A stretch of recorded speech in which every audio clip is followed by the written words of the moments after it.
big technology companies silencing their fellow citizens, and it's Kamala Harris saying that rather than debate and persuade her fellow Americans, she'd like to censor people who engage in misinformation.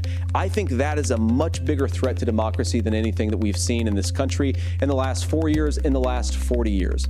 Now, I'm really proud, especially given that I was raised by two lifelong blue-collar Democrats, to have the endorsement of Bobby Kennedy Jr. and Tulsi Gabbard, lifelong leaders in the Democratic coalition. And of course, they don't agree with me and Donald Trump on every issue. We don't have to agree on every issue, but we're united behind a basic American First Amendment principle that we ought to debate our differences. We ought to argue about them. We ought to try to persuade our fellow Americans. Kamala Harris is engaged in censorship at an industrial scale. She did it during COVID. She's done it over a number of other issues, and that to me is a much bigger threat to democracy than what Donald Trump said when he said that protesters should peacefully protest on January the 6th.